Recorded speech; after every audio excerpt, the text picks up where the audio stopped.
believe me. Y'all not gonna believe me. I'm going crazy over the audio, man. I rebooting everything. You know what I did, bro?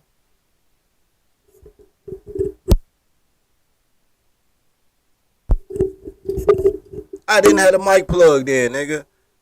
I gotta give myself a title for that, man. I gotta title myself. Hey, yo! Masters are coming! He's a coming, yo! Masters are coming! Here we go! What's up, guys? You asked me to take... Anyway, man, welcome to the Dirty Folks Daycare. I am your tolerologist, Dirty Folks. I appreciate y'all coming back, man. Check out what we got going on, man. Like, I know it worked earlier, man. I just did it. Look, blame it on my mind, not my heart, man. And the audio been so messed up for so long, I ain't know what was going on. That's the fucked up part. I ain't even know why I wasn't working. I'm like, man, I did everything right this time. All right, so, whew. Hail Mary. All right, so check this out, man. Whew.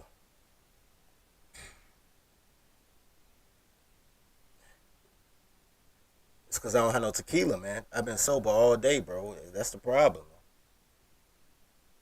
All right, so anyway, let me tell y'all something, man. Everything is racist and sexist in America, man. Just roll with it, right? So, I used to have 360 waves. I really ain't. I got a wave pattern, but I don't have waves anymore, and I'm going to tell you why. Because black hair is death, my nigga. My congeniality is fucked. I have no sensors, and I need to be stopped. All right, so check it out. So I used to use this stuff, this wave builder. You can't really tell because of the color, but yo, it's green on it. Damn, you sure can't see off the green screen. That was crazy. Anyway, I used to use this wave builder pomade. Have my waves ocean fresh, right? Used to have them ocean fresh. Then one day I did something I don't normally do. I read the ingredients, right? And it was the first ingredient is petroleum. I was like, whoa. Because I understand what petroleum is. So I was like, yo, I ain't using this stuff no more. Plus, I'm in the male hygiene business. You know what I'm saying? So, for the same reason I stopped using store-bought deodorant because it had aluminum in it, and we came out with a no-show organic, but these ain't got no labels on it. This is how I look without the label. Our whole theme is black. The only thing I'm a claim black is our labels, my nigga. Our product, this is our thing, black. But it smell good. Good deodorant. Best deodorant I ever used in my life. No zinc, no aluminum. So now we working on a wave grease. So, once again, same thing. Working on the wave grease. Now, when y'all see the wave grease when it's finished, bro, it's going to be crazy. It's going to have little biodegradable flecks in it, man. It's going to be awesome. When you brush your head, it's going to glisten in the sunlight, bro. It's going to be bananas. Because, I know how to stunt. I'm an old 90s, 2000s nigga. So I know how to stunt on people just Soul Glow for real. That might be what we call that shit, Mike, now that I think about it. Soul Glow 360 wave grease. The problem is, it's not waving me up. What I really created right here is lock grease. So we might do a second brand just for locks and twists, because this is great for locks and twists, but not so much for waves. So we still working on it. But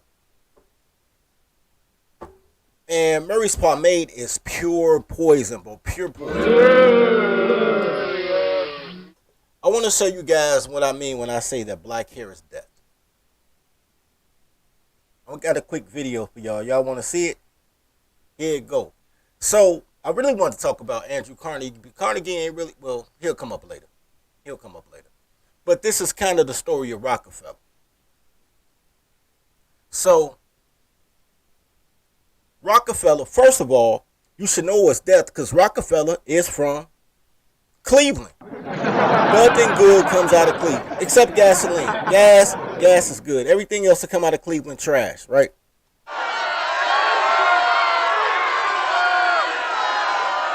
Well, let's check out this story. And he would work for the rest of his life. Several months before his 20th birthday, John formed a partnership with a neighbor, Morris. By the way, this is John Rockefeller. I think I already introed it. But I need y'all to... I'm gonna play it, then I'll tell you. Come on. Morris Clark. The two men formed Clark and Rockefeller. John formed a partnership with a neighbor, Morris Clark. The two men... John created a partnership with his neighbor, Morris Clark. Y'all remember Clark gas stations? I don't think they're around anymore. I think they BPs or something now, or Amicos. But when I was a kid, I remember Clark gas station. I was like, I just thought it was a dude named Clark. I didn't know that that was the homie of John Rockefeller, that was his spinoff. Learn something new every day, right? Anyway, but that's not the point. Men formed Clark and Rockefeller. They were commission merchants who focused on selling in grain, hay, and meat. John was very exact, honest, and extremely hard-working, which made him a good businessman. Although his startup company did well, he felt like the market was going to be limiting. He took interest in the railroad industry because he believed it would become the primary means of transportation and saw oil as his opportunity to start. In 1864, John married Laura Celestia Spellman. The next year, he started Celestia Spellman. The Spellman sound familiar, guys? The Spellman sound familiar. John Rockefeller was part of the team. And we're going to talk about this later also, about the nonprofit label.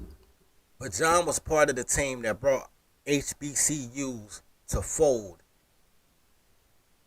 in order to educate the coloreds. Every black college is named after a white person. Wilberforce, Spelman, Clark, Atlanta. They're all named after white people. There are no black colleges. It's just colleges that black people get to go to, which is really just extended high schools because they all remedial classes. Anyway. Rockefeller and Andrews, Cleveland's largest oil refinery. He believed one secret to success was attention to detail. Consequently, Rockefeller hired chemists to come up with the most efficient way to drill oil. These chemists discovered a way to extract oil without any waste by making kerosene. Rockefeller... Now let's start this. Rockefeller started in the kerosene business. He started in the kerosene business when people still had kerosene lights. So we're talking about a time before Thomas Edison and Tesla created AC/DC power, respectively, right? So kerosene lights was all the rage. They extracted everything out the gasoline and made kerosene. But let's see if they talk about it. I only use this video because it's the only video that didn't have music behind it. I didn't feel like the video getting struck because they like all the copywritten music. So I don't know how deep she's going to get into it. But whatever she doesn't have, I'll fill in. Rockefeller was excited about this idea. So, in 1870, Rockefeller and 5 other men created the Standard Oil Company of Ohio, which became the largest corporation in the country. Not only did he improve the quality and availability of kerosene, but over time he reduced the price by 80%. Every part of the oil-making process he controlled, including his own wagons, ships, and trains. Today, this widely... He was really trying to get in the railroad business and ended up in the oil business. Standard Oil did turn into British Petroleum. They did get bought up by British Petroleum. But the Rockefellers were part of the, you know what? That's a different story, but I'll just say it real quick. The Rockefellers, Carnegies, and J.P. Morgan were part of the World Bank. The World Bank is stationed in London. So British Petroleum is still a Rockefeller group. But yeah, Standard Oil and Clark. Clark also became BPs. The known business tactic is called vertical integration. Rockefeller was involved in a number of scandals, including the South Improvement Scheme. The plan was to unite the oil-carrying railroads in a pool and to unite the refiners in an association. John did not want to be a part of this because he wanted his company to be the one great oil company. So instead of cooperating, by March 1872, Rockefeller had bought up or merged with almost all of the refineries in Cleveland. He made deals and negotiated agreements with the railroads in order to gain control of important facilities in the New York harbor. By 1879, the Standard Oil Company did almost 90% of the refining in the U.S., with almost 70% being exported overseas. What's really important is he owned the oil refineries. He extracted the kerosene, he extracted the gasoline, the straight ethanol from the oil, and he has the refineries. I want to see if they talk about it. If not, I'll have to fill it in, but I want to see where she goes with it. Rockefeller was only 40 years old. Forward to 1904, 80% of American towns were served by Standard Oil carts that delivered the various products directly to businesses and homes. The company was aggressive in making small companies like grocery stores to only sell standard products. In 1883, John, his wife, and children moved to New York and built a mansion at 4 West 54th Street. All right, hold on, man. She's not gonna talk about it. She didn't see it as important as what it was. Gasoline made him rich, but the waste off of gasoline made him wealthy. Those same chemists that taught him how to extract the kerosene out of gasoline and eventually refine oil into gasoline, to get kerosene from oil and gasoline from oil. They had all this waste off the oil and the gas, right? When they changed the oil to gas, when they refined it, they had all this waste. And they owned all the refineries, so they had tons of waste that ended up in big barrels that ended up in the bottom of the sea. Worried about certain things, or maybe not worried about it, maybe just being entrepreneurs, the chemist told Rockefeller, listen, all that waste we can refine into something else. For those who do know and don't know, what is another name for gasoline? Petroleum. They have petroleum factories. Even though great marketing makes a difference. For instance, you don't call it photocopies, you call it Xeroxing. Like, Xerox that, even though it's really called a photocopy. Vaseline is petroleum jelly. It says it on the thing. So really what you're putting the waste of oil in your hair, on your lips, because chapstick is petroleum jelly. It's the same petroleum that they use in order to massage your locks on your doors. Petroleum is poison, gentlemen. Petroleum is poison. One of the leading reasons that black men go bald, well, men in general, because white guys use spritz and that got petroleum in it too, is because you're brushing the petroleum in your hair. For black women, it's even worse because they use the glue and the petroleum on their hair. That's why these bitches crazy. You know how much poison they got seeping into their skull every day? That's part of the reason girls is nuts. The refined portion, yo, Mike, that's hilarious as me. The refined portion in moderation isn't bad, but when you're putting it on your body constantly, it creates cancer. So a lot of times the things that we put on for beauty is creating health problems. And I ain't talking about alopecia, my nigga. I ain't talking about just being bald. I'm talking about, man, you ever think about the type of shit that girls go through to get breast cancer and lumps and shit like that? Like the type of stuff they put in their body, the cancerous foods, because these bitches can't cook. So, they steady feeding themselves cancer. You know what I'm saying? McDonald's and the steroids from KFC and all that. And then they sticking glue and we doing it too. That's why I switched. You know what I'm saying? We gonna master this wave grease. Because you know me, bro. I love this thing. I like wearing hats for the show, but in real life, I like to wave up, get a line, you know what I'm saying, be crispy, have my seasick. You know what I'm saying? I got pictures of me seasick. I like being seasick. He said Wingstop. That's crazy. I ain't never ate it. You know what? I don't think I've ever eaten at Wingstop before, to be honest with you. I don't think I ever ate. But anyway, so number one, is black hair is poison.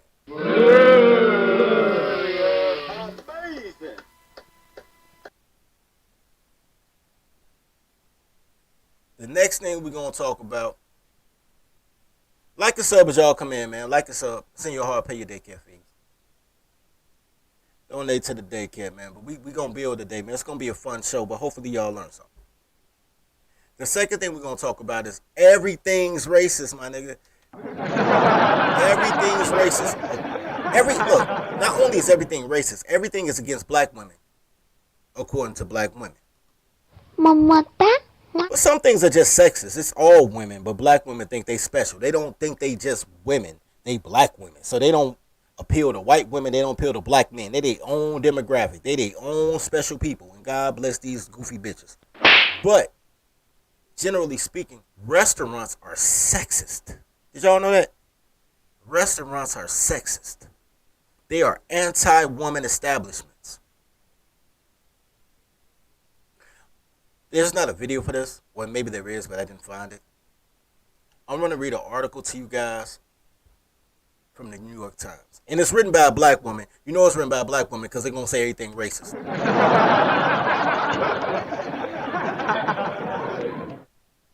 It may be partially true, but I really don't think in this case it really is. I think it's more sexist than anything. But let's check it out.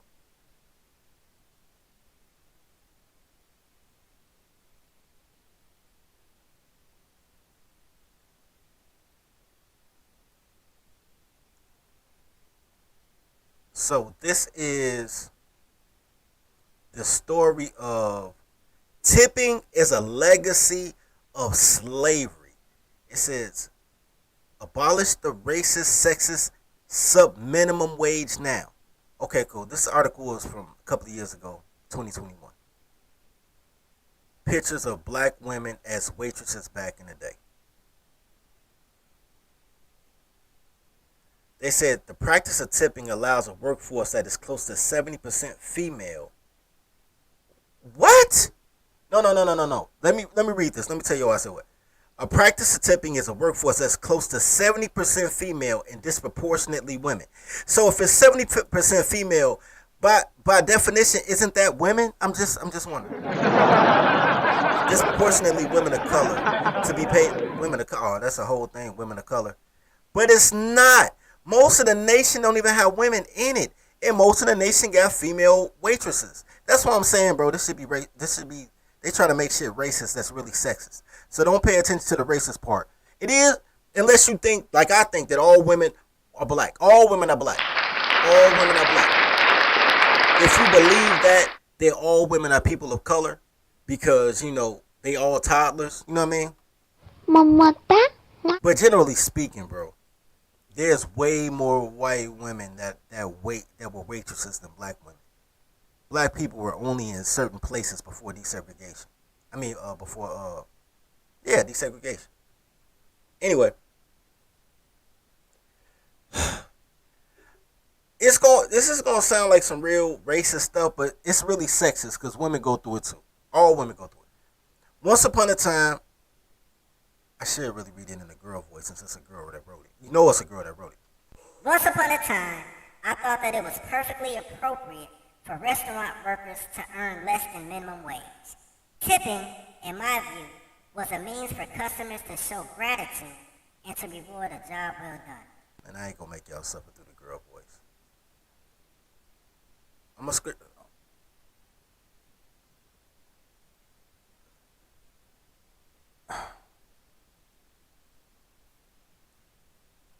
Here you go, man. Never did it occur to her that it was fundamentally unjust for her to earn less than the minimum wage. I want to go from where they made the laws. I'm not going to read this because it's a long-ass article.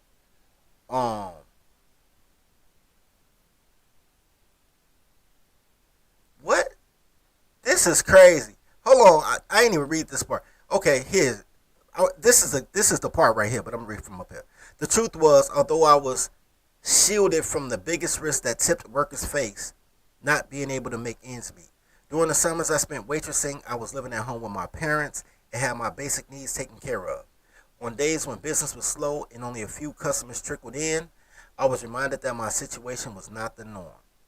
I remember a coworker crying at the end of her shift because she hadn't earned enough in tips to pay the babysitter. I remember a few of us pooling our tips so another coworker could buy groceries on her way home. That's just because girls got poor money budgeting skills. Anyway, after I graduated from law school, that's the part for me, bro. That's the part for me. So she went from being a waitress, which is a teenage / college job, to graduating from law school. She wasn't Alice. She wasn't, you know what I'm saying? She wasn't in Mel's Diner until she was 60. She did it at an age appropriate time. Anyway, then she became a civil rights lawyer. You know what's so crazy? Hold on a minute. You know what's so crazy about civil rights lawyers? Ever since the 1950s, they only care about what happens to black women, bro. They say about civil rights, but only women are black. You ever notice that? All civil rights cases be about a dead black man, so he can't reap no benefit, because all the benefits will go to his mother or his wife. And women's issues. There is no benefit in you being black. Y'all might as well try with your boy. There is no benefit in you being black. You get nothing for being black. Like a sub as y'all come in, man. Like a sub. Send your heart, donate to the daycare. But you get no benefit from being black. No money comes in. You don't get any additional jobs because your women are double minority, so you don't even get the positions at Home Depot that you're supposed to have.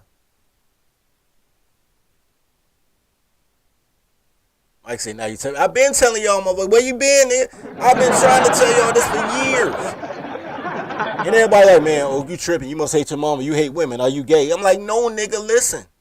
There is no benefit for a heterosexual, tawny, or swarthy male to claim black. None.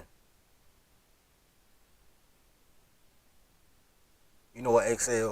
If you want my moderator, I would block you for that, nigga. He said you did 50 years in hip hop. Shit, the Afro-Caribbeans trying to take that and say they invented it. Look.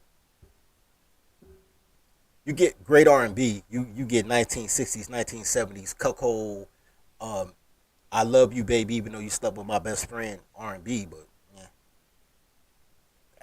Even that was benefiting women. There's no benefit of being a heterosexual, tawny, or swarthy man. Your cultural significance is real, but your cultural significance isn't something that you monetize because y'all don't follow other men. So y'all have to go to Jewish men because y'all won't follow black men. He got to be all the way successful. He got to be a billionaire like Jay-Z. Be like, I'll do that. You will never be like, yo, you'll never be Clark and Rockerfeller. We're neighbors. I believe in you. You believe in me. Let's build together. Y'all will never do that. Generally speaking, wholeheartedly speaking. There's some of you that will. But generally speaking, like 95% of black men won't do that. Be like, yo, that's my man. Even though everybody that you see that's culturally viable, they all grew up together. Dame Dash, Makai Pfeiffer, Cameron, Big Spurt, they all grew up in the same projects. They all came up together. 4 men started a movement. This nation was built on 52 men. And we're going to get to it next. But this, what we call the modern times, was built by 3 men. Rockefeller, Carnegie, and J.P. Morgan. 3 men changed every way you live for the last 100 years.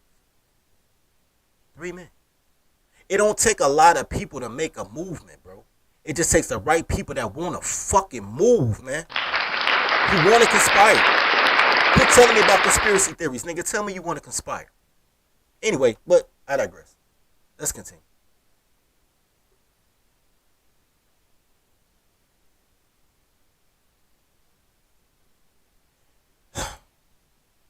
I just want to go to the law part because it has to do with J.P. Morgan and them.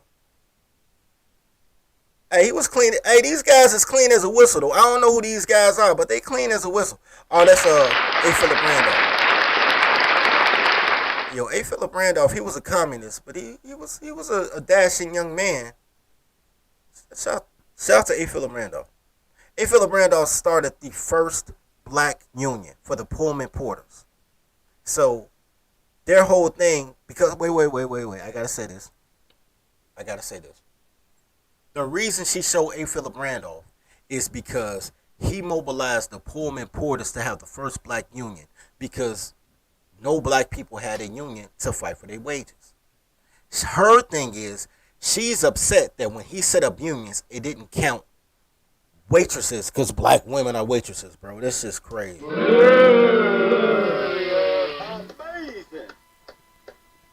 You can't have a win, sir. You can't do anything for your brethren, or these bitches will be on your ass, Mr. Postman.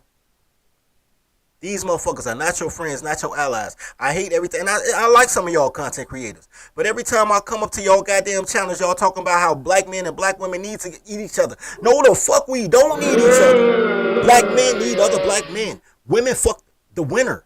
Men need to win. Women fuck the winner. I don't need this bitch help. I need her to not fuck me up. If she helps me, that's a plus. If I got a orange cart and she brings customers through and helps with the register, that's a plus. But if she wasn't there, I would sell the oranges and run the register. She can't stop what I do. She could be an addition, but she ain't my partner. She my fucking toddler.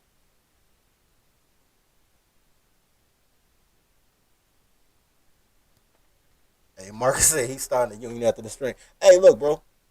I'll join your union, man. I got so much other shit going on. I ain't gonna start a union. I got people out there gonna start a union. What we gonna unionize against? I'm starting a tribe. That's a union against all colored bitches, nigga. I'm being honest, bro. Fuck these hoes. Y'all keep trying to convince me they my women, nigga. My sister ain't my women. It's more niggas out here who dead because they mama stole the pack money than it is out here who made it because they mama supported their college tuition. They'll pay your fucking commissary in jail before they chip in for your college tuition.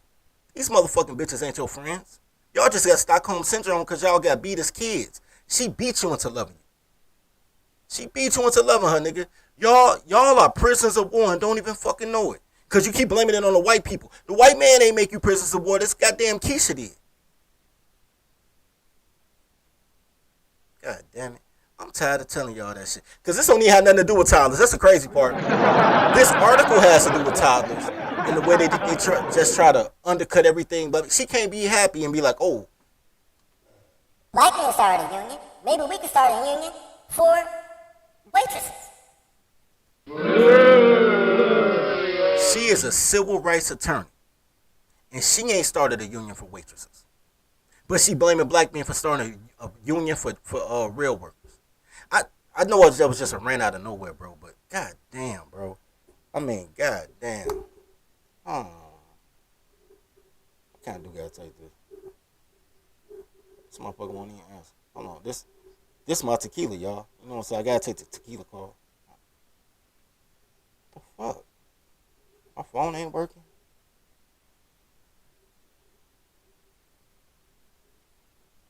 Man, that's crazy. My phone ain't working. It's the tequila, man. My phone ain't even answer. You know what I'm saying? Y'all need to chip into the daycare so I can get a working phone, man. The phone ain't working. Chip into the daycare. You know what I'm saying? I just got the goddamn audio working, man. Help me with the communication. All right, anyway. Back to the show. Goddamn. Listen to tequila. But y'all more important, man. This is a good topic. In the mid-1960s, the guaranteed wage for tipped workers was $0 an hour. Today, the federal minimum wage for tipped workers is $2.13, which is a $2 increase. And this mostly female, disproportionately women of color workforce. Yo, how is it disproportionately women of color? We have all been served by white women, Mexican women, and they all have better customer service too, by the way. That's how you know black women's customer service is so bad, because you've seen better from other cultures. You think that when I was in South Dakota, the waitresses were black? You think that when I'm in Iowa, the waitresses are black? You think when I'm in Indiana, some of the waitresses is black, but a lot of waitresses is white in Indiana. There's only like 30 cities with black people. The 30 cities that have an NFL team are the 30 cities with black people. If they don't have a major airport and a sports team, all three major teams, black people ain't there. Mike said we only 13% of the. No. Black women are only 7% of the population, and every black woman not a waitress. So you tell me how that works.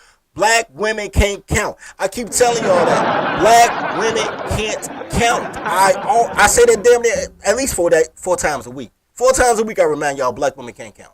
So don't ask me no questions that got to do with women and numbers, cause black women can't count, my nigga. It's just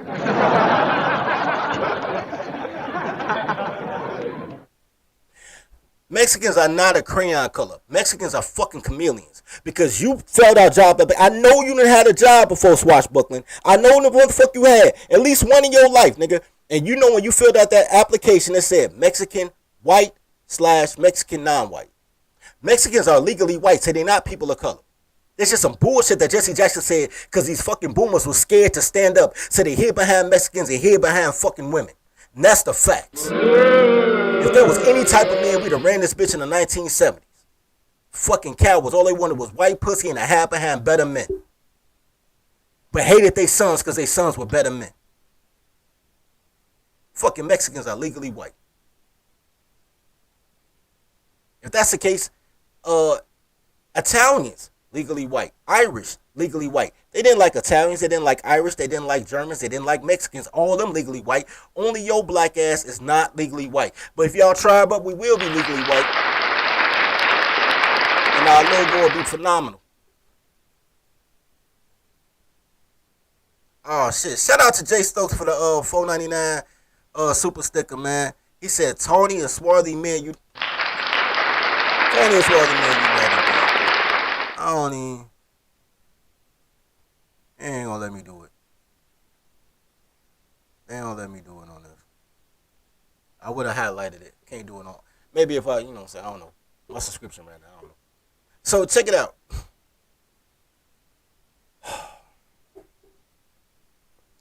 Okay, it gets dumber. It gets dumber. Because I ain't in at the part that I wanted to be at, and I saw this shit. Here it is. Mostly females, disproportionately women of color workforce of tipped workers, still faces the highest level of harassment of any industry. Restaurant workers in states with sub-minimum wage report twice the rate of sexual harassment as women working in restaurants in the 7 states that have enacted the fair wage. Now, I want y'all to remember this. Sexual harassment of women, this one. Restaurant workers have, where is that? I don't went past. Oh, the highest, they already highlighted it. The highest levels of harassment in this industry. Now let me scroll, I'm going to show y'all something.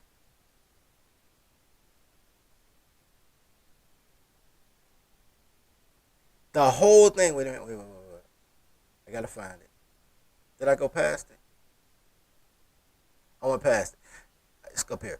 The whole thing is, and I'm looking for her job told her to flirt with people. How do you have the highest level of minimum wage if your whole job depends on tips and they depend on you flirting? Hold on, where is it right here? I gotta find it, bro. Because when I saw it, that's what I was looking for, but I didn't scroll past that shit. Here it is right here. It probably, the first week on the job, one of my white co-workers, a middle-aged woman from rural Oregon.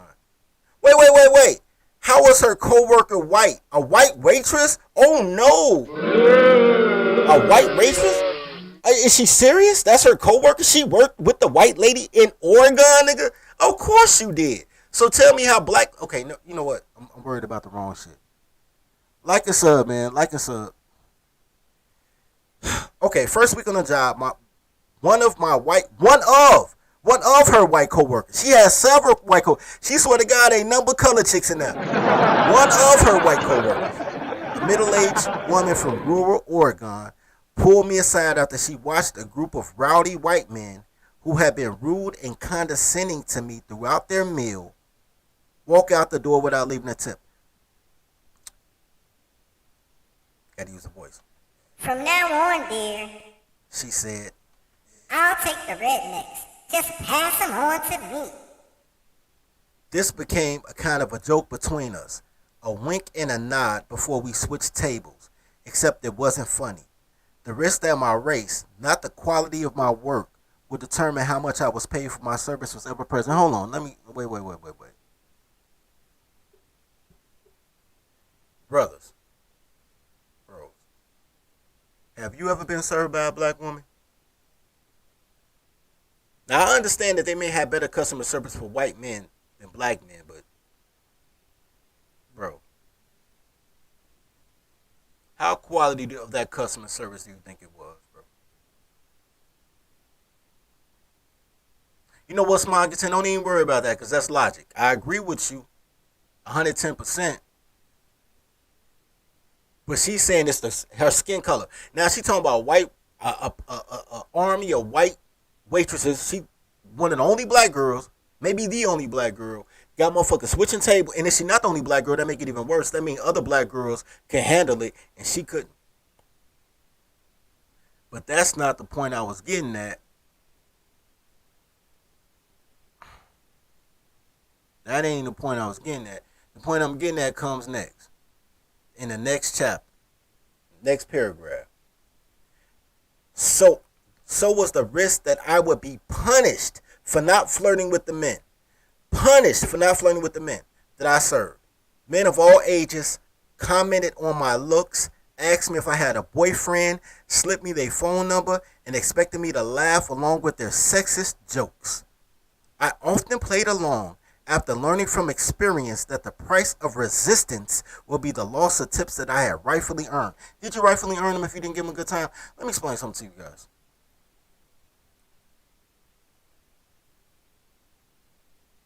I read that in my own voice. I didn't even use the girl voice, and I still feel violated. I still feel dirty, like I just used the words of a bitch with clothes on, nigga. I feel like I violated, like I know she had clothes on. That shit makes no sense. If it would have made sense, it made a little bit of sense if it was an isolated incident, but she made it her existence. Tell me somebody that works in the service field that is. Matter of fact, have y'all ever seen a bachelorette party? Have you guys ever seen a bachelorette party? When you go to a bachelorette party, it's a bunch of goofy bitches. Every bachelorette party I've ever seen, because I've seen a couple on video, or I've heard some, because my girlfriends go and tell me what happened. They don't never say what she did. She'll never tell me what she did, but she tell me about the bride-to-be. The mother and the daughter sucks the stripper dick. Nigga, that's just facts. The mother and the daughter sucks a strange man's dick at a bachelorette party. All the women grope at him. This is a true story. Once upon a time when I was 21 years old. Was I 21? 18. I was 18. So to be a stripper, you could be 18 in Cali. I was out in Cali making moves out in Cali. My boy Fontaine, he had a best friend in Cali. I was a Chicago best friend, but his Cali best friend was Cheyenne. Cheyenne mom had that guap because she was a home care professional or some shit. They had a nice little crib out in Diamond Bar, California. They was doing their thing. Cheyenne big brother had the Hummer, the H1. We talking the late 90s. He had the H1 Hummer, $100,000 Hummer. Looked like an army truck. Cheyenne had a 3 Series BMW. He had a 325 Beamer, drop top though, rag drop. And this is when, nigga, I'm showing my age. Now, okay, I said it was the 90s. This when the face-off radios first came out. Because, you know, niggas first had to snatch out. You had to take the whole radio out, carry it around the mall with you like a suitcase and shit. Then they had the face-off. He was one of the first niggas with a face-off radio, 18-inch stars on his shit, drop top, banging ass sounds. Cheyenne doing his thing. His mom lost a contract. At the same, I had to be 18 because Cheyenne was about to go to school. He was about to go to college he had an Alpine radio. Cheyenne was about to go to college that fall. So between the time it was time to do financial aid and the time that he was supposed to go to college, his mom lost the contract. So she made too much money in April or May or whenever when you had to apply for financial aid for him to get it. But now it's the summertime and he need this money. So somebody told him he needed to go strip at the club, right? So Cheyenne asked Fontaine to do it. Fontaine like, nigga, I live here. I can't do it. It was like, yo, Dirty, you ain't gonna be in town but a couple of weeks, nigga. You dance, nigga. I was like, bro, I don't want to dance. Like, so I did the wrong thing, guys. I did the wrong thing. I called my mother and asked my mom. Now, here's the whole thing. This is why it's the wrong thing. Because I thought I had but my mama black. That's why it's the wrong thing. So I called my mom. I said, yo, mom, I'm out in Cali. And we was getting money. I was just doing it because Cheyenne was shy, help Cheyenne out. So I was like, mom, you motherfuckers want me to strip. My mama tell me, make sure you clap your ass cheeks, baby. Girls like that shit. I'm like, yo, she ain't helping. So now I got peer pressure and my mama co-signing it. I'm like, fuck it, Cheyenne, I'll help you out. So we go to this strip club somewhere. I'm in Cali. I don't know where it's at. I don't know the name of it, nothing. And I got all these flyers made of me, you know what I'm saying, and sexy poses, like provocative poses and shit. Went to the photographer. 18-year-old me had an 8-pack, nigga. I ain't had no 6-pack. I had an 8-pack, nigga. I was late. I had an 8-pack.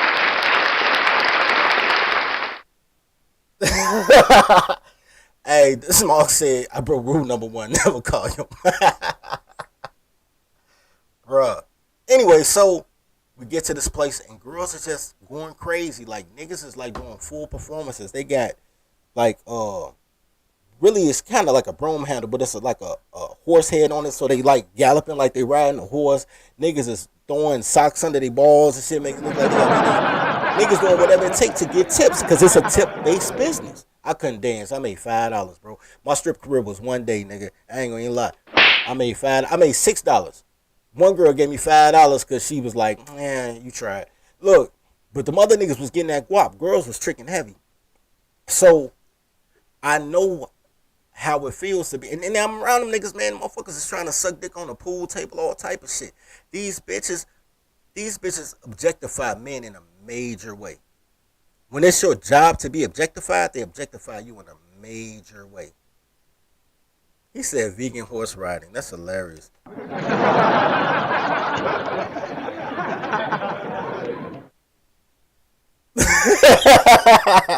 Y'all had to hang him up, bro. I got another story that gets to do with all the flyers that I came back home with. I came back home with like a stripper calendar, because niggas was doing calendars back then before social media. I came back with a stripper calendar and a bunch of flyers with my Sky page and number on it and all type of shit. It was some bullshit that happened with that when I got back to Chicago with that merch. But that's a story for another day when that story come up. Anyway, but so I understand how it feels to be objectified. But I also understand that you signed up for this job. People don't objectify the cash. I objectify cashiers because girls in polyester pants look delicious. I don't know what it is about polyester pants and scrubs. Before all the nurses turned fat, like when it was still skinny nurses, scrubs was alright too. But them polyester pants at Burger King, my nigga, nigga. Anyway, but you don't really be like, niggas still shoot they shot though. Like, yo, shorty, put your number on the back of the receipt. Like, no matter where you are, if you attractive, men gonna shoot they shot. So for her to feel objectified because niggas shot they shot, when niggas shoot they shot, in the club, at the grocery store, on the street, when you on the bus stop, niggas shoot they shot. Now she mad because niggas shooting they shot and she get paid for it. Crazy. Toddlers are dumb. They just fucking dumb. And then she a lawyer. That shows you that college don't mean you smart. Because all these bitches that go to college be dumb as shit.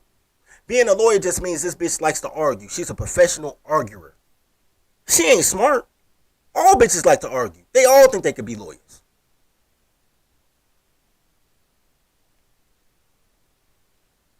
That shit was not amazing. I'm not even going to give you an amazing. That shit was not amazing. That was traumatic, my nigga. That's the day I learned I could boogie, but I can't dance. That's the day I learned I can't dance, nigga. And I came out there with hot ass music and everything. I was ready, nigga. I can't dance. Niggas that could dance though, they was getting but my nigga Cheyenne snapped. Cheyenne was killing it. I'm like, nigga, you ain't need me. He didn't need me. After the first day, he met the other guys and we had bro, when I was dancing, it was so bad that all the guys, like, it was a bunch of seats right here, like, right in front of the stage. Right to the side, it was like 2 pool tables and like a bar. Nigga, my guys is at the pool, because, you can't be you don't want to be in the seats where the girls at anyway, but you can't sit down. So they on the side by the pool tables. I look over, them niggas is crying laughing. I mean, stomach, man, they pointing at me, laugh. Now I'm like, this gonna be a long ass ride home, nigga. I mean, $6 and $5 was charity. So I really made $1 for dancing and $5 for charity. I was like, yo. But I get pussy in real life though, nigga. Because if men are anything like women, girls who could dance can't fuck. So I'm still winning. Anyway, but the point is that if you're going off wages, according to toddlers, restaurants are sexist because they pay less than minimum wage. That also means that clubs are sexist because bartenders, they only get paid tips. But it's so sexist to be a bartender that apparently female bartenders are going home with $500 a night, sometimes $1,000, while the male bartenders is getting whatever change is left off the drink. Niggas, male bartenders lucky if they can go home with $125. Female bartenders got money bursting out their bras. But it's sexist. It's discrimination to work for tips and have to actually provide the experience in order to get a tip. To be a stripper. Tip business. And only in Atlanta can you not dance and still get paid. I went to Atlanta, I was at Nikki's. This bitch standing next to me. She's just standing there. I'm talking to one of my coworkers. I went there after work with a coworker. Me and him talking, having a drink. And I turn around, a girl tapped me, and she just standing there. She got on the garter belt. And the garter belt got a knot this thick too. All 20s. I was like, what the fuck? Garter belt this thick, full of 20s. Bitch just standing there with a big ass bush on her coochie, bro. She ain't never shaved that motherfucker. It looked like she combed it though, but she ain't never shaved it, never lined it, nothing. Big ass bush, standing there with her coochie out and some garter belt. Tapping me, talking about, give me $20. I'm like, for what? She's like, for dance. I'm like, you ain't dance. She gone. The bitch should be with the Dave Chappelle version of Puff Daddy, nigga. She give me $20. Bitch, please. I'm from Chicago, bitch. Bitches popping out pool balls out they pussy in Chicago, bitch. You ain't did nothing. But these bitches don't do nothing. Do nothing and want to get paid for doing nothing. If you ask them to do their job, all of a sudden it's discrimination, man. Don't. Hey, y'all! Masters are coming! He's coming, y'all! Masters are coming! Here we go! Look, guys, you asked me to take... Anyway. Now, let's go to why amusement parks are racist. Amusement parks are racist. Carnivals are racist. Like street carnivals, they racist. And this actually is true. Now, the whole crazy part of this is,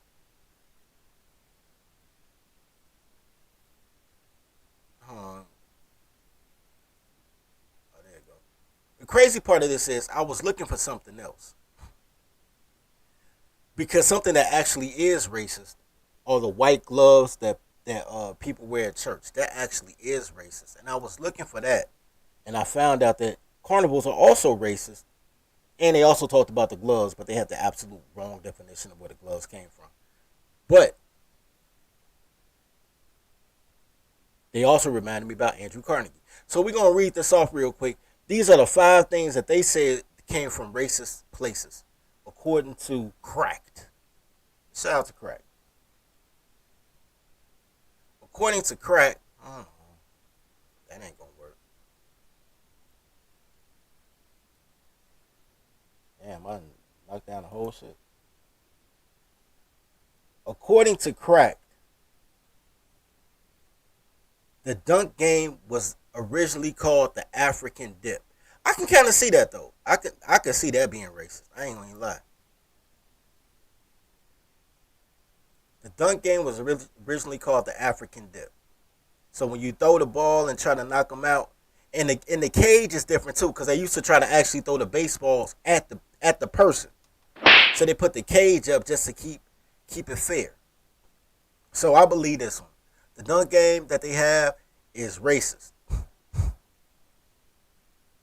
This is one of those comics. You know how many Tom and Jerry's and Popeyes and stuff that they have taken out the archives, my nigga?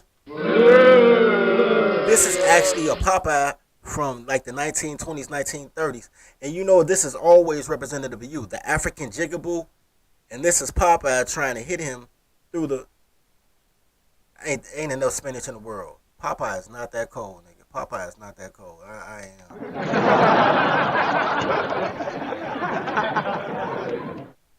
Yeah, all them games. They had a big ass amusement thing, man. The African dip. Nappy head, nose ring. Not every crazy chick or whatever race they got the crazy nose ring, but back then it was nappy head, nose ring, fat. Damn, bitches always been fat. Black chicks have always been fat. That's crazy. Anyway,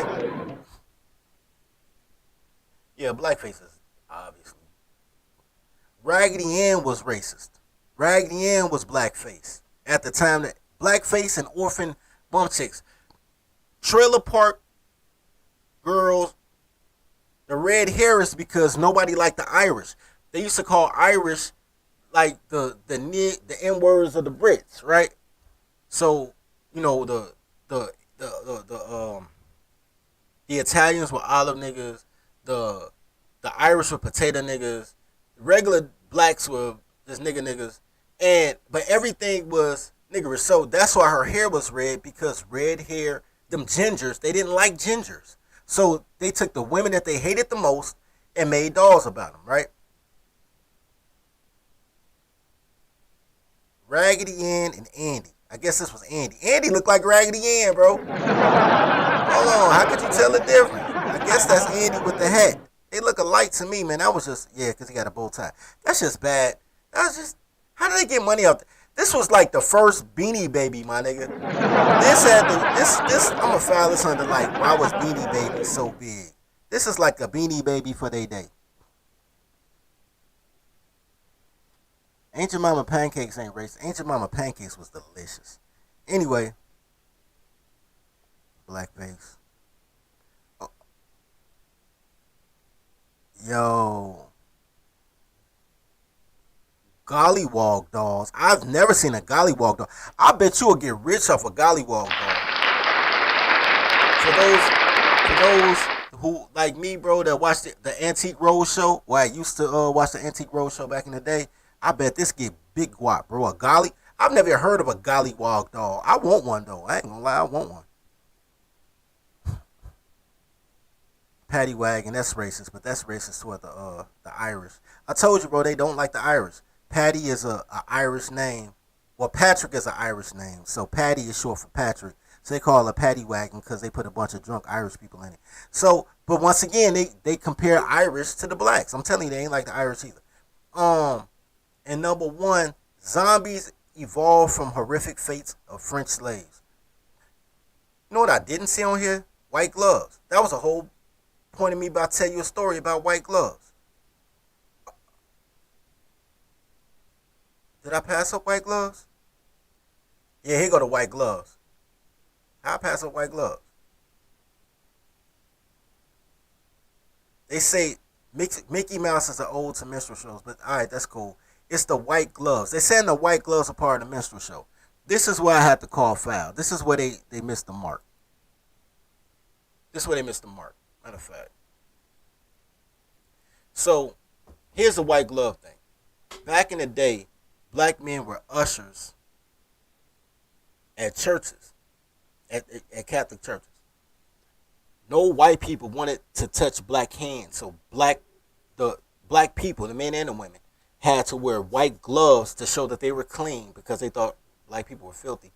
They had to wear white gloves, clean white gloves, to show they were clean in order to pass around a collection plate and give people their crackers or whatever the case may be, because white people wouldn't take anything directly out of a black person's hand. They took the religious thing and they put it in minstrel shows because it was so common for people to go to church at that time, and whatever, people didn't really congregate with black people like that. So whenever they saw a black person, which was normally in a public setting, black people had on white gloves to show white people that their hands weren't dirty. That's the racist thing about white gloves. It may have turned to a minstrel show later. And just on as a side note, Mario is a plumber. Why wouldn't he wear gloves? He got to touch all type of crap. Why wouldn't he wear gloves? I don't think that's racist for a plumber to wear gloves. I think that's just smart. That's just good sanitation.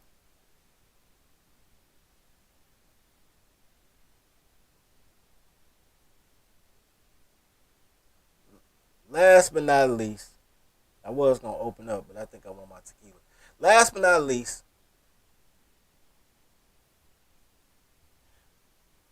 our part of that. Yeah, he was Italian. Yeah, that's true. He was Italian. You got that.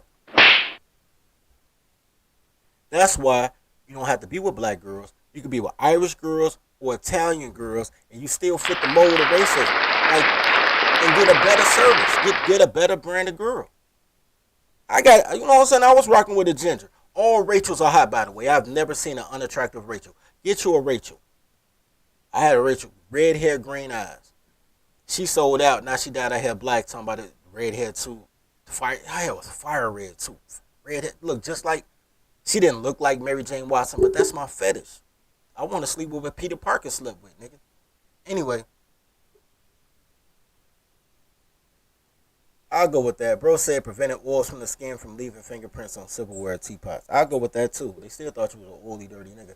Now, as the story progresses, especially Italians, they really thought Italians was oily. They called them grease monkeys. That's crazy. British people are racist as shit, bro. British people are racist. The French even more racist than the British. But there's actually a French person on the British crown.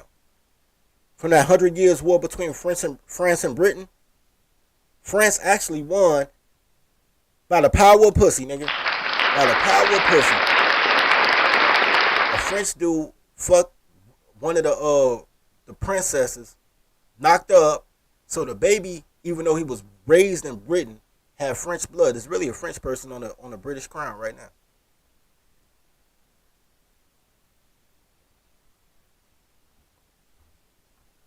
Facts. So, we tried, bros, because you know I'm really starting to get allergic to quiches, man. I mean, they cool when they naked, but once they start talking, bro, they the ops. I'm just sorry. I can't have no triple, because if they double minorities, they gotta be triple victims, nigga. Keisha's a triple victim, nigga. There's no win, nigga. She black, she a woman. Goddamn it, she gay, because all these bitches bisexual. She the permanent underclass. Damn it, descendant of slave. These bitches got too much shit going on, bro. You can't conquer with a bitch that's always trying to pull you down, because she needs the victimhood to feel strong, nigga. You Irish and Italian and goddamn it, Eastern European, you know what I'm saying, from Croatia, shit like that. You know, broke bitches. Shout out to all broke bitches. I ain't really doing Mexicans. I don't really trust Mexicans like that. I ain't gonna lie. I like bro, but bro ain't even Mexican. He just in Mexico. I don't really trust Mexicans like that, man. Cause for the same reason I don't trust black girls. Cause they fight promoters and they always got some dumb nigga with a gun that'll kill for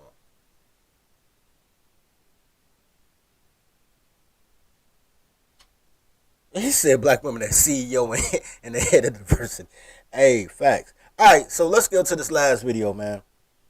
I'm finally gonna get a chance to talk about Carnegie. Even though this ain't I've been wanting to talk about Carnegie, but everything about petroleum jelly is Rockefeller. But everything that made the modern world is Carnegie, Rockefeller, and J.P. Morgan. This is really about nonprofits. Where nonprofits came and how it's all. What I say nonprofits was, bro, Ponzi scheme or some shit. I don't even remember what the fuck I said. I don't know. I'm finna look at what I said. Well, I look at what I said. I can't even go until I know what I said about nonprofits. Did I say anything about nonprofits? Nah, I'm confused. I don't know what the fuck I said. What I named the show. It's my show. I don't even know what I named my show. Now I gotta look, because I want to know what I said. You know what? It ain't even on here. Because I named the show one thing. I ain't even talk about nonprofits. I just talked about here, the restaurants, and the racist name. I ain't even talk about nonprofits.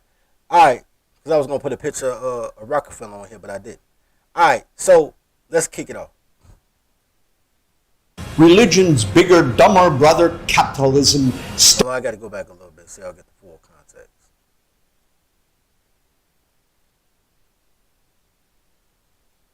When they were talking about the Christian church used to be the biggest nonprofit until Carnegie. I'm gonna tell y'all the story about Carnegie if they don't tell it. I'm gonna tell it already. I'm gonna tell the story already. Carnegie and Rockefeller did not like each other in real life. They both got rich, and they both were in the same circles. After Rockefeller moved to New York, Carnegie was a New Yorker. Well, actually, he was from Pittsburgh or something, but or Philly. He might have been from Philly. But Pennsylvania is right next to New York. So, New York and Pennsylvania got the same flow. They pick up a Beanie Siegel or a Freeway, every once in a while and bring them to the Rock, right? But Carnegie was Scottish. He was still from New York or Pennsylvania. He was from Pennsylvania and moved to New York. And Rockefeller was from Cleveland and moved to New York. So when they first got, I think it was Pittsburgh too. When they both got to New York, they were in the same circle and they didn't like each other. So they started flossing on each other. They was having art wars, nigga. They was, hold on, man. Let me say this real quick, because I think this is the most gangster story ever. But this ain't the video I saw it on. But I saw this years back. I don't remember what video it was. They used to have these culture wars, like, because they was shitting on each other so hard. Remember on the beginning of Paid in Full when Dane Dash pulled up and was talking to Money Mitch, like, nigga, I got 5,000 or whatever, meet me on the bridge. Like, they had stunting contests on who could have the best cars, the best rims, the best girls. That was Carnegie and Rockefeller. This ain't no new, like, people like, that's nigga shit. That ain't nigga shit. That's man shit. That is man shit. All men do that shit. Don't listen to motherfuckers talking about some rich people. They don't stunt like that. They don't put rims on. Man, have you ever seen these fucking four-wheelers and pickup trucks and shit? White boys definitely do shit. They shit on each other with tractors, my nigga. They're stunt on each other with tractors. Every man does it. It's a man thing. Don't listen to bitches, bro. Don't listen to bitches that spend $5,000 on a purse with no money to put in it. Tell you what rich people do. Do not listen to these people, bro. Yeah, I think he did live in Pittsburgh. I said Pittsburgh at first, and then I said Philly because I wasn't sure, but I think it was Pittsburgh. I knew I was right, man. I be knowing frivolous facts like my dad. My dad, the king of frivolous facts, but I be knowing some shit. Bro, but they were stunting on everything. Carnegie and Rockefeller was stunting on who could have the most buildings under their name. That's why you got the Carnegie Museum and you got the Rockefeller Plaza. They were stunting on the cribs. They were stunting on the artwork. They were stunting on the hoes. They were stunting on the cars. They were stunting on everything. And then they stunt was so crazy. It was so crazy. They said, man, we gonna invent nonprofits so we can stunt and have our money at the same time. They really started nonprofits, which y'all think is to help the kids and all that shit. They started nonprofits just so they could tax-free stunt on each other, nigga. That is stunting, nigga. That is stunting 202, nigga. If 50 Cent is stunting 101, I'ma teach y'all to stunt. My rims stay rocked up. Nigga, if that's stunting 101, they moved, they took the class, they took a stunting graduate class, my nigga. Anyway, I just want to put it, because I don't know if they're going to say it or not. So I just want to tell you that nonprofit started because these niggas want to stone each other. I don't know what they're going to say. They're going to say that they invented nonprofits, but I don't know what they're going to say. The real reason is they stunting.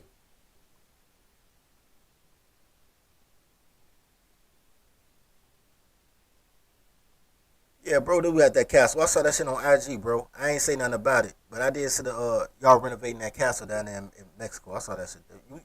You trying to stunt. You trying to stunt. You trying to stunt. All right, let's get it. On the concept of charity.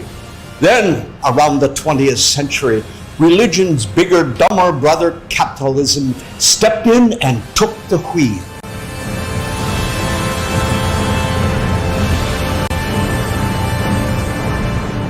At a certain point, a bunch of millionaire a-holes figured out how to exploit that compassionate little itch in the back of your mind. And now 10% of the American workforce are glorified beggars working at nonprofits. Now, instead of collecting money... Hold on, man. He called the people glorified beggars, my nigga. That's hilarious. Hey, I don't even think this for the show. I think this for some other shit, but I'm going to shout out anyway. Shout out to Sir Tice for the $10 cash app. Gratitude, sir. Mamata. See, man, I done gratituded you and lost my place. How to exploit that compassionate little itch in the back of your mind. And now 10% of the American workforce are glorified beggars working at nonprofits. Now, instead of collecting money to directly help their fellow man, modern philanthropists spend their days coming up with marketing gimmicks and writing Instagram copy for some third-tier Kardashian, all in the hopes of making their third-tier Kardashian. Dude is on a roll. Hey, this old man is cynical enough to make it, man. Welcome to the Dirty Folks Podcast, elderly man. Continue to appear culturally relevant. And that's why kids need cars. You get it? No. Yo, Kids for Cars is a crazy ass charity, bro. Think about that shit. Kids for Cars. What's kids gonna do with cars? Alright, let's speed this up a little bit. Fair use. I'm pretty sure. Ain't no music behind it though. They might let me get away with it. In the 1900s, a bunch of steel conglomerate tycoons realized they could hide their cash from Uncle Sam by stashing it in private foundations. Wait, so I'm forced to debase myself to try and help needy children, all because some cigar-chomping fat cats wanted to stockpile more gold coins for their pools? That's a stereotype, and it's offensive to rich ducks. But yes, the rich were able to easily hoard their wealth until 1969, when the In 1969, Rockefeller and Carnegie were dead, so they couldn't lobby anymore. But yeah, that's what started. That's true too, bro. Depending on it could be as little as 20% or as much as 90%, depending on the charity. You know what? So we got a foundation, right? We have a foundation. Fun fact, I didn't want a foundation. I wanted a non-profit. I wanted to beg for money like everybody else, baby. The IRS asked me what I wanted to do. I told them, I said, man, I want to help tawny men between the ages of 3 to 45 with career training, shit like that. Basically start our own Boy Scouts, because Boy Scouts is antiquated. Boy Scouts was great for pedophiles in 1902. I may do a show on Boy Scouts again one day, because I had to delete it. But Boy Scouts was great, for pedophiles in 1902, so you can take people's sons into the forest and booty bump them. But they did teach you things. It taught you about, woodwork and camping and things like that. There was a benefit before the Industrial Revolution. Boy Scouts never evolved, though. They never evolved really into technology and modern day things. School hasn't either, to be honest with you. School's still shaped like a factory, or a prison. Factories and prisons shaped the same way as high schools, but I digress. So we were like, yo, let's upgrade it, do our own thing. I sent it into the IRS. It took them 3 years to get back to me. 3 years and $3,200 later, they sent back and said, man, you a foundation. I said, well, man, can I still beg for money? They was like, hell no, nigga. So basically, but it was kind of a gift. So now we can put our brethren's businesses under the foundation that gives them a tax shelter. And whatever tax they were going to do, instead of paying the taxes, because you still got to pay taxes, but you pay taxes based on the income you're going to donate. So instead of paying taxes, whatever they're going to pay on taxes, they can donate to Tribe, and we can actually do shit to help men. You know what I'm saying? Help them get this money. Because our whole thing, once again, is career development. So I'm like, yo, we going to use that money to help niggas get money. So they don't have to live off no bitch and live on no couch, bro. There's nothing worse than living in any place that got a girl name on the lease, bro. There's nothing worse than that. Than a bitch waking you up at 2 in the morning because she had a dream you was cheating. Now you homeless. There's nothing worse than that. And these bitches will come in your house and tell you dumb shit like, I'm your woman, so you should put my name on the deed to your house. Cause if I'm gonna be here and we gonna be in love, I should have some stake in your shit. No. You would look. You may leave things to your 4-year-old in a will. Put something in the trust for your 4-year-old. But you don't put your 4-year-old name on shit. Matter of fact, the only people that put a 4-year-old's name on shit is women. Cable in your name. You 4 years old. You got the cable in your name, the light bill in your name, the phone bill in your name. These not women, these are toddlers. You don't put shit in a toddler's name, bro. Not a responsible adult man. Women get away with that shit because they just bigger toddlers. You don't do it. Don't do it. Apparently, based on the comments, y'all heard girls say that before. I'm not alone on that. I'll be alone on a lot of shit, but I ain't alone on that one. Good. I'm glad. Anyway. Look, guys. I missed my tequila call. So y'all already know what it is. Man, I appreciate y'all sliding through. Shout out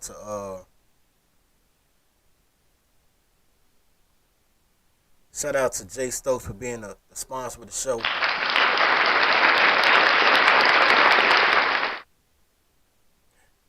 As always, man, love your brothers as you love yourself.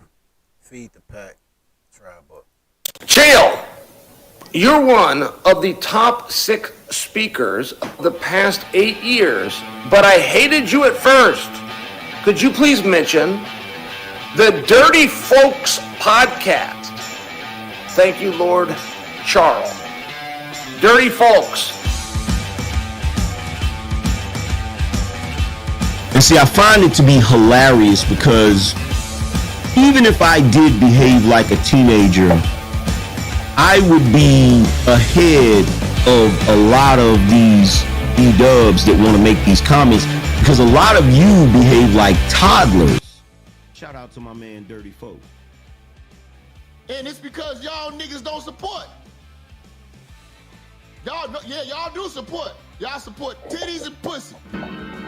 Hey, shout out to Dirty Folks. Men have sort of quietly begun to agree that even the most like off the wall extreme advice or takes that you get from some random guy on the internet is more useful than anything allegedly profound that you would hear from a trained black female professional. All right, like let's take a perfect example of this, right? The idea of Dirty Folks when he come up and he says like women with clothes on, that is a way more useful notion to frame your mental state around than anything your black female therapist would ever tell you. Cause she's a woman with clothes on. Why the fuck would you listen to her? Like when he says that, it makes sense in a way that it just appeals to you, and it's something that your black female therapist could never match. Yo, tribesman, the daycare is too influential to be so small. Do your big homie a favor, man. Like, sub, share, clip.